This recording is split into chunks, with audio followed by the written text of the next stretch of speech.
자, 이제 메이저, 또 다른 메이저 나옵니다. 전자기입니다. 제가 이 수업에서는 그냥 진도를 순서를 쭉 나가는 관계로 조감도를 매 수업 시간마다 이렇게 막 복습해 주지는 않습니다.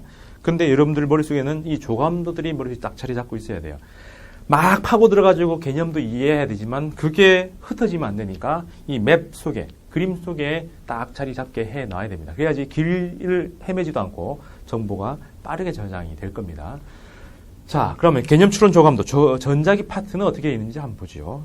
전자기는 기본적으로 전기와 자기로 나눠서 전기를 합니다. 그래서 기본 대상이 전기일 때와 자기일 때를 구분해요. 전기와 자기가 같은 거다라고 생각하게 된 것은 1860년대 넘어서 맥스웰이라는 사람이 전기와 자기를 합쳐서 전자기학이라는 그 수식 체계를 만들면서 생긴 겁니다.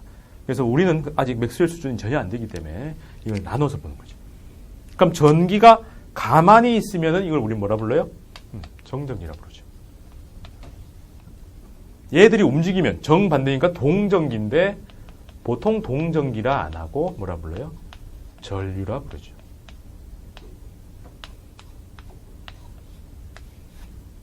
그래서 전기 파트는 정전기 파트와 전류가 흐르는 파트, 이 두 가지로 나뉩니다. 그럼 정전기에서는 실제로 정전기, 가만히 있는 전기 주변에 뭐가 생기느냐를 보기 위해서 장, 특히 전기장에 대한 얘기를 합니다. 전기장은 전기장의 세기, 힘에 해당하는 전기장의 세기와 V, 에너지에 해당하는 전위를 총 4가지 영역에 대해서 쭉 정리를 해줘요. 전기장이 힘든 이유가 케이스마다, 상황마다 전기장을 설명하는 방식이 달라집니다. 근데 어쨌든가 그걸 내가 정리하니까, 제가 정리를 해놓으니까 4가지 케이스로만 쫙 정리를 하면 돼요. 기본 정의와 점전화, 계산과 이미지와 그 다음에 평행사 축전기, 이렇게 4개의 설정에 따라서 전기장을 새롭게 정의하면 됩니다. 그래서 정전기 파트는 실제로는 전기장 자체가 어떻게 형성되는가, 굉장히 오래된 내용입니다. 그리고 또 하나 더는 물질을 2가지로 구분해요. 하나는 도체, 하나는 부도체. 당연히 이 사이는 뭐가 있어요? 반도체죠. 반도체는 반만 도체고 반만 부도체 이런 거 아니죠. 조건에 따라서 도체가 됐다가 조건에 따라서 부도체가 됐다가 PN, NP 뭐 이렇게 넘어가는 그 흐름입니다. 근데 이 반도체는 제가 물리 배울 때도 그렇고 지금도 그렇지만 일반 물리 수준에서는 사이드입니다. 특수한 조건에서 나와서 이게 약간 응용 버전을 하고, 중학교 때 제가 배울 때는 기술 시간에 배우게 됐어요. 근데 요즘 워낙 반도체를 많이 써서 고등학교 교과 과정에 들어가긴 했습니다. 근데 그건 특수한 관계라 요 2개부터 우선 배우는 게 기본이고요. 그럼 이렇게 쭉 들어가면 여기는 전기장에 대한 기본을 배우기 때문에 전기장의 소스, Q, 그 다음에 전기장을 그림으로 그리는 전기력선, 그 다음에 그걸 힘으로 표현하는 전기장의 세기, 그 다음에 그걸 에너지로 표현하는 전위, 전위차, 전압이라고 하는 것 해서 Q파이 EV 4개의 개념 가지고 다 설명합니다. 그리고 여기서 이 전체를 또 이미지로 만들기 위해서 평면도와 측면도를 여러분들이 머릿속에 넣어야 돼요. 그래서 이 파트는 이 이미지가 머릿속에 잘 들어오면은 아주 쉽고요. 이미지가 안 들어오면 이 Q파이가 만든 이게 뭔지 도저히 머릿속에 안 들어갑니다. 이거는 텍스트로 보는 게 아니라 이미지로 전체 상을, 영상을 펼쳐낼 수 있는 능력이 있어야 공부를 잘 할 수 있습니다. 여튼 이 2가지 개념이 핵심이에요. 그 안에 있는 요소들은 이렇게 정리가 되고요. 그 다음에 전하는 Q라고 쓰고 전류는 I라고 쓰죠. 그럼 I라는 거는 시간당 흘러가는 전하량이라고 해서 이렇게 정의를 합니다. 그럼 이 전류가 흘러다니는 길을 우리는 전지라 부르죠. 회로고 그 공급하는 걸 전지라고 해서 이 기전력 혹은 전압 강하라고 하는 게 나오고, 그 다음 저항과 축전기죠. 그래서 여기서는 회로가 나와서 회로 안에서 각각의 부품이 어떻게 작동하는가, 첫 번째 전지 작동, 그 다음에 저항 작동, 그 다음에 축전기의 작동까지 배우면 끝입니다. 그것도 제가 이 4개의 세트로 정리해 놓은 게 있어요. 그래서 R에다 V, 전압을 걸면 I, 전류가 흐르면서 P, 전력 소모가 발생합니다. 저항에서만 전력 소모가 생겨요. 그럼 축전기는 CV, 전압을 걸면 Q, 전하를 저장하고 에너지를 저장하는 기능을 가집니다.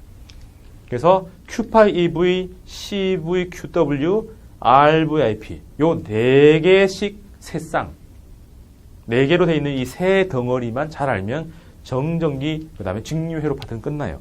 그 다음에 여기서 회로 분석하는 틀인데 2개, 키르히호프 첫 번째, 키르히호프 두 번째, 전하량 혹은 전류 보존 법칙, 그 다음에 에너지 보존 법칙에 대한 얘기. 요거는 사이드로 이해하면 참 좋은데 안 해도 뭐 어쩔 수는 없는, 들어보면 쉬운데 문제 적용할 땐 조금 까다로운 뭐 그런 영역입니다. 정리하고 나면 요 정도예요.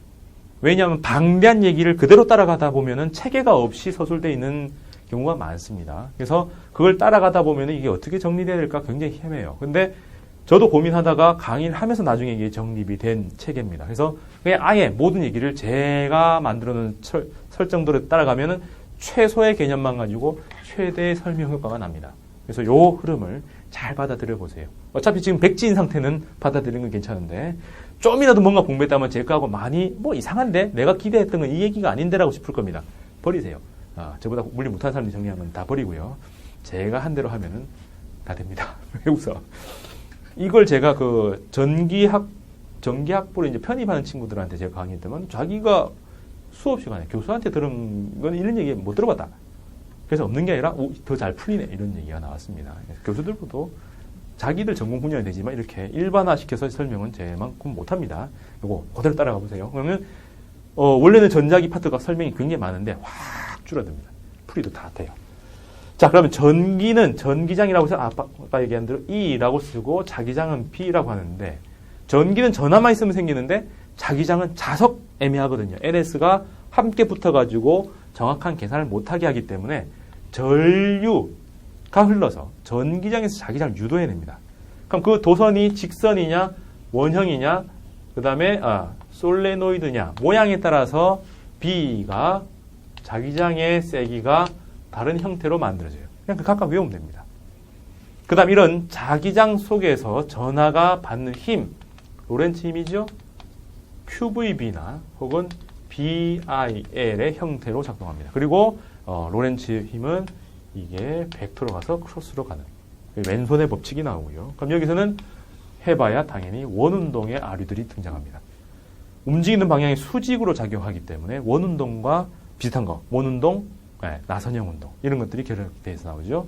그 다음 최종적으로는 다시 전기장을 만들어내는 거라서 전압 유도를 하게 됩니다.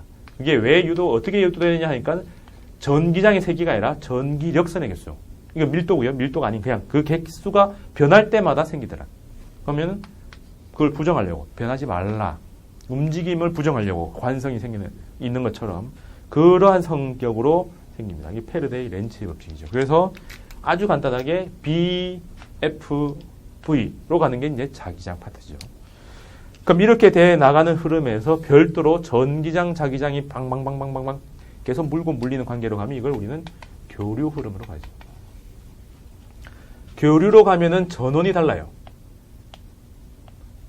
교류 전원 왜요? 발전기.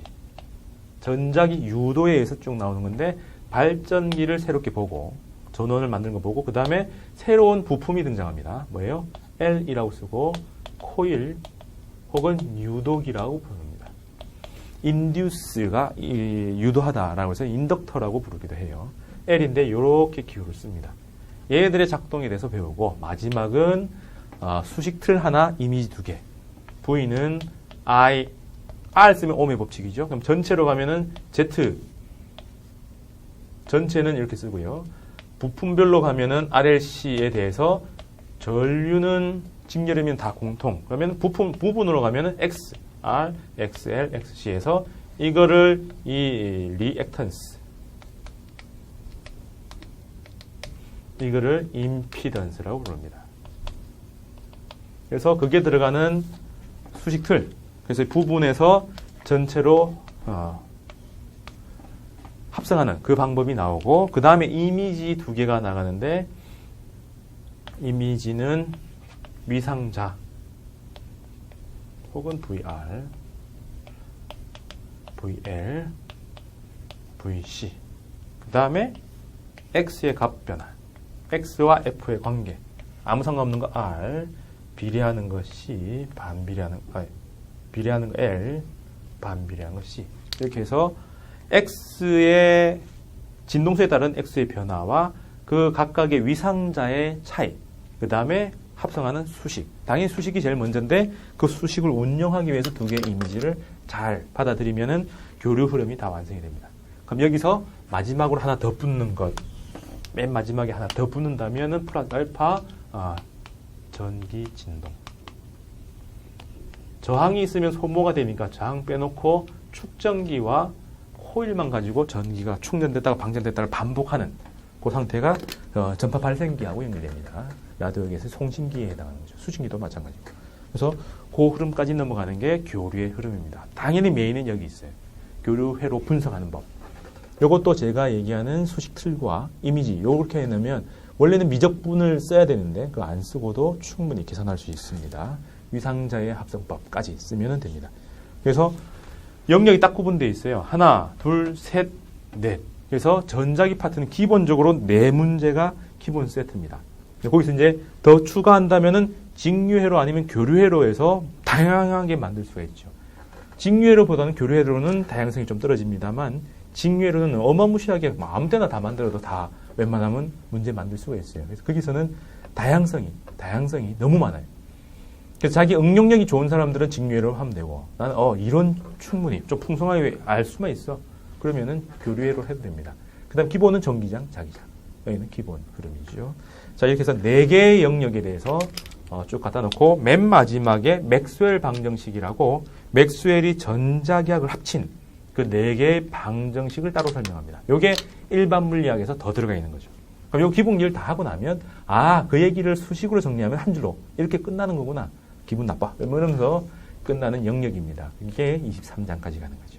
그래서 다음 시간에 아마 하루 만에 이 정도 다 끝나지 않을까 싶습니다. 한 단원 하는데 한 40분씩 정도 안 걸립니다. 자, 그래서 다음 시간에 자기장 끝내고 그 다음 시간에 연력학과 현대문이 끝내는 걸로 하겠습니다. 자, 오늘 여기까지 하겠습니다. 알겠습니다.